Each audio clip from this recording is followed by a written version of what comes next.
ان الذین کفروا وماتوا وہم کفار، بے شک وہ لوگ جو کہ کفر اختیار کرتے ہیں اور وہ مر جاتے ہیں اس حال میں کہ وہ کفر ہی پر ہوتے ہیں، اولئک علیہم لعنت اللہ والملائکۃ والناس اجمعین، ایسے لوگوں پر اللہ کی لعنت، اللہ کے فرشتوں کی لعنت اور ساری انسانیت کی لعنت، خالدین فیہا، وہ رہیں گے ہمیشہ ہمیش اس دوزخ میں، لا یخفف عنہم العذاب، ان سے وہ عذاب ہلکا نہیں کیا جائے گا، ولا هم ينظرون، اور نہ ہی انہیں کوئی مہلت دی جائے گی۔ تو یہ کافروں کے بارے میں کیٹاگوریکل ڈیسیژن آ گیا، لیکن یہ اس کافر کے بارے میں ہے جو توبہ کے بغیر مر گیا۔ اگر موت کے غرغرے سے پہلے توبہ کر لی تو جامع ترمذی میں حدیث ہے کہ موت کے غرغرے سے پہلے اللہ توبہ قبول کر لیتا ہے۔ اور سورہ الفرقان کی آیت نمبر 70 میں آیا ہے کہ جو لوگ دنیا کی زندگی میں شرک سے توبہ کر لیں گے، اللہ تعالیٰ ان کے گناہوں کو بھی نیکیوں سے بدل دے گا اگر وہ پکی توبہ کر لیتے ہیں، بشرطے کہ ان کی توبہ درست ہو۔ ایک پاکستانی توبہ ہے نا،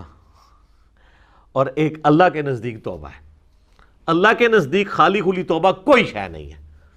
اللہ کے نزدیک توبہ ہے اصلاح کے ساتھ۔ میرا یوٹیوب کے اوپر ایک کلپ بھی ہے، اللہ کی رحمت سے دھوکہ، اس میں میں نے اس آیت کو بریف کیا تھا، چونکہ یہ کریٹیکل آیت ہے، یہ نکال لیں۔ سورہ النحل کی آیت نمبر، سورہ نحل جو ہے وہ پارہ نمبر 14 میں آخری صورت ہے، بالکل اینڈ پہ جا کے نا یہ آیت آئے گی جس میں اللہ تعالیٰ نے اپنا اصول بیان کیا ہے کہ اللہ تعالیٰ نے توبہ کس کی قبول کرنی ہے۔ آیت نمبر 119 ہے آپ کے بلو والے قرآن میں، 282 نمبر پیج ہے، سورۃ النحل کی آیت نمبر 119،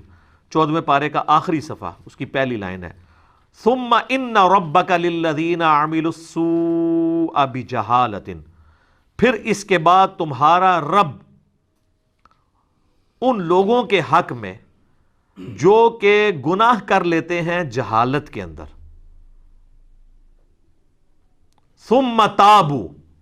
اور اس کے بعد پھر توبہ کر لیتے ہیں، من بعد ذالک، اس گناہ کے ہونے کے بعد، وَأَصْلَحُوا، اور اپنی اصلاح بھی کر لیتے ہیں۔ یہ اصلاح کا ذکر تو سورۃ البقرہ کی آیت نمبر 159 میں بھی آیا تھا، ان ربک من بعدہا، بے شک تیرا رب اس کے بعد ان کے حق میں لغفور الرحیم، ضرور بالضرور بخشش فرمانے والا، مہربان ہوگا۔ کس کے حق کے اندر؟ جو لوگ جہالت میں گناہ کر بیٹھے ہیں، اس کے بعد وہ فوراً توبہ کر لیں اور اپنی اصلاح بھی کر لیں، اس کے بعد معاف کرے گا۔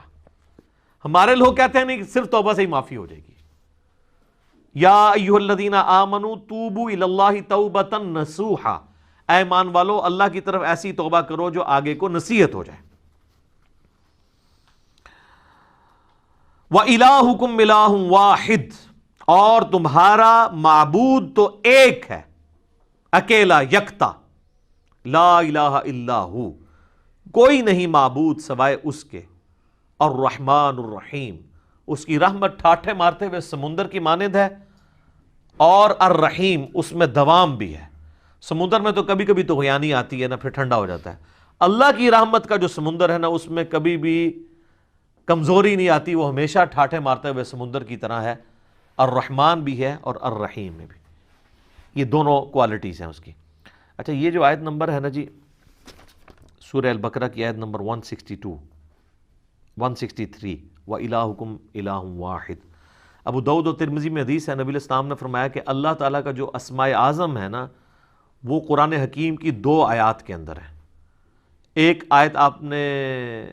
سورہ البقرہ کی یہ آیت پڑھی، وَإِلَٰهُكُمْ إِلَٰهٌ وَاحِدٌ لَا إِلَٰهَ إِلَّا هُوَ الرَّحْمَٰنُ الرَّحِيمُ، اور دوسرا ہے سورہ آل عمران کی شروع کی آیت پڑھی، الف لام میم اللہ لا الہ الا هو الحی القیوم۔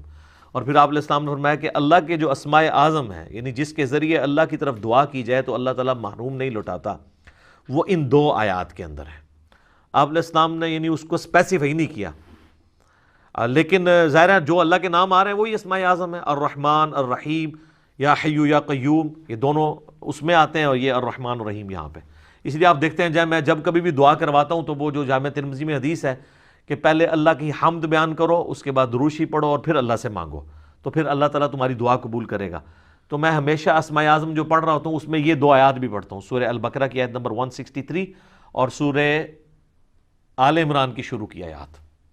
وَإِلَٰهُكُمْ إِلَٰهٌ وَاحِدٌ لَا إِلَٰهَ إِلَّا هُوَ الرَّحْمَٰنُ الرَّحِيمُ الف لام میم اللہ لا الہ الا هو الحی القیوم۔